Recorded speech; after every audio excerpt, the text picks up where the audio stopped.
Boa tarde, turma. Espero que todos estejam bem. Estamos aqui hoje para mais uma aula de ciências. Eu me chamo Mary Ohana. Na aula de hoje a gente vai fazer uma resolução de questões sobre o assunto a célula, que a gente viu na aula passada. A gente pôde estudar um pouco sobre a célula, sobre as suas principais organelas, os tipos de células, a teoria celular e algumas partes do microscópio. E na aula de hoje nós vamos resolver questões sobre esses assuntos. Então, gente, nessa primeira questão, na imagem abaixo está sendo representada uma célula com 3 partes numeradas. Associe essas partes à função que desempenham, listado nas alternativas que seguem. Aqui a gente tem 3 alternativas. A gente vai associar essas 3 partes que estão numeradas, 1, 2 e 3, a uma dessas afirmativas.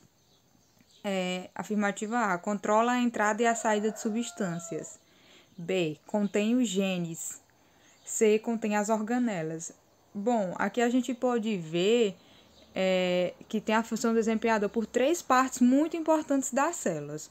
Vamos primeiro aqui na parte que está numerada com 1. O que é que temos nessa parte? A gente pode observar que tem uma estrutura central, que é o núcleo. E qual é a função do núcleo? O que é que o núcleo desempenha? Ele contém os genes, ou seja, ele guarda os cromossomos. No 2, o que é que a gente tem? Tem uma setinha apontando para uma parte assim mais superficial da célula. O que é isso? É a membrana plasmática. A membrana plasmática, como eu falei com vocês na aula anterior, ela controla a entrada e saída de substâncias. Ela faz esse controle de quem entra e de quem sai. E no número 3, a gente tem o citoplasma. No citoplasma está todas as organelas, então ele contém as organelas. Então a resposta é: a número 1 é a afirmativa B, contém os genes. 2, a A, controla a entrada e saída de substâncias. E 3, a C, contém as organelas. Como os cientistas conseguem estudar as células e estruturas tão pequenas? Bom, gente, como eu falei para vocês na aula passada, as células elas são estruturas muito pequenas. E para que seja realizado o seu estudo, é necessário o uso de um aparelho, que eu falei para vocês, que é o microscópio. E também outros acessórios que podem permitir observar e manipular as estruturas muito pequenas, como tem o caso de lentes, o caso do corantes, que é para enxergar melhor as estruturas da célula. Então, o estudo é possível graças ao uso do microscópio e outros acessórios que permitem observar e manipular estruturas muito pequenas. Nomeie as partes do microscópio que estão numeradas. Bom, gente, aqui a gente observa um microscópio que ele está enumerado. E a gente vai nomear essas partes que estão numeradas. Vamos lá. Nesse 1, que parte é essa? É aquela parte que tem as lentes, que é por meio delas que é possível observar a imagem ampliada. Qual é essa parte? Muito bem, são os oculares. Nesse número 2, qual a parte que a gente tem? É aquela parte que ela é uma peça giratória e que comporta as lentes objetivas. Qual é? É o revólver. A 3 é justamente as lentes objetivas. A 4 é a platina, que também é chamada de mesa. Ela é o suporte onde será colocado a lâmina. O 5 é o chariot. O 6 é o condensador, que ele concentra os raios luminosos que incidem sobre a lâmina. O 7 é o diafragma, que fica perto do condensador.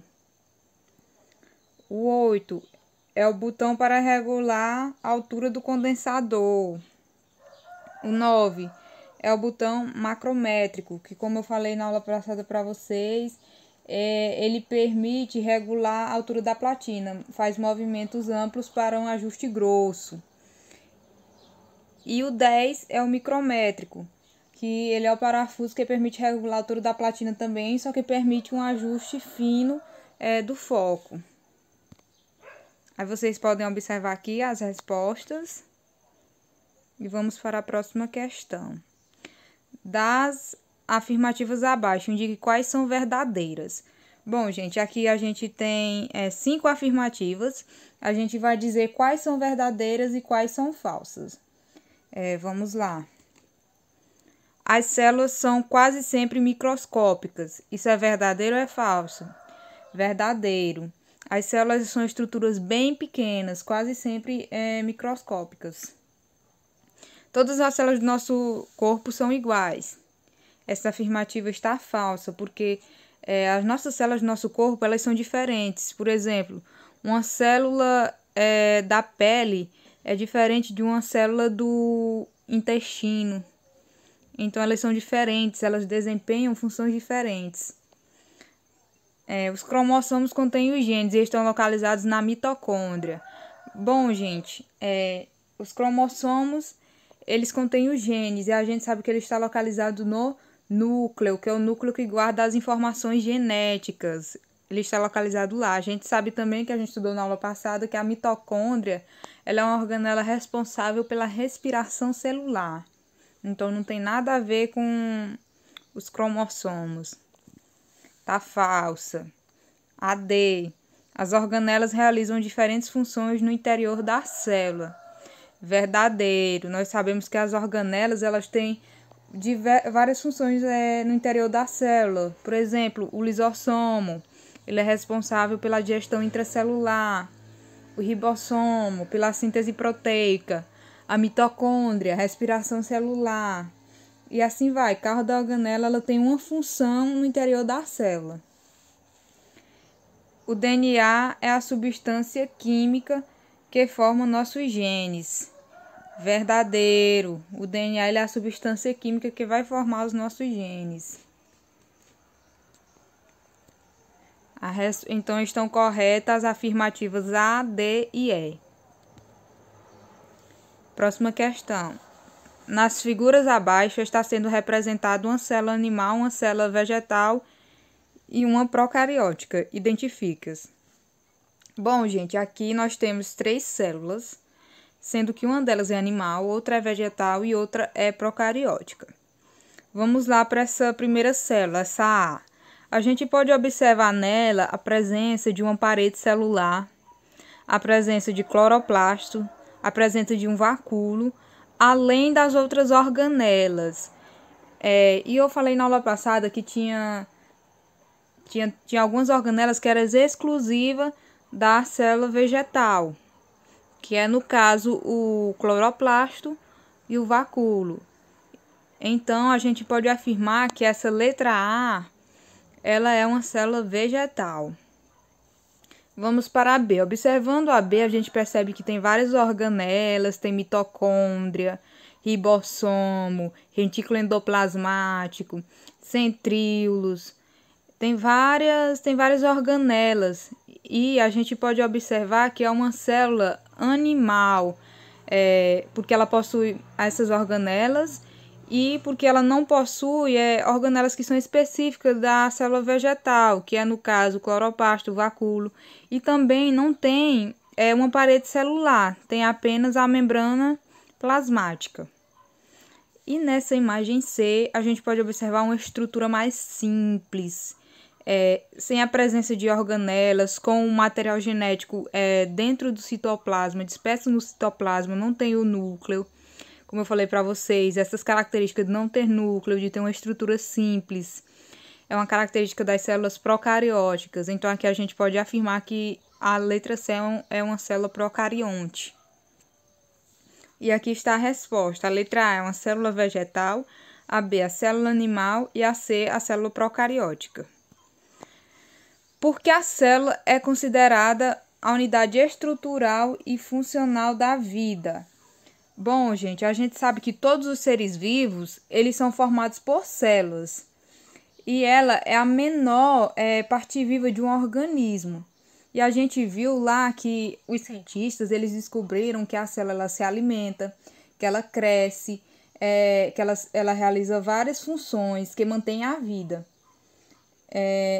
Então, além disso, além de conter as informações hereditárias do organismo, então é por isso que a célula é uma unidade estrutural e funcional da vida. Porque todos os seres vivos eles são formados por células e essa célula ela desempenha várias funções, ela se alimenta, ela cresce, ela realiza diversas funções que mantêm a vida. Resposta: porque todos os seres vivos eles são formados por células e ela é a menor parte viva de um organismo. A célula se alimenta, cresce e realiza diversas funções que mantêm a vida.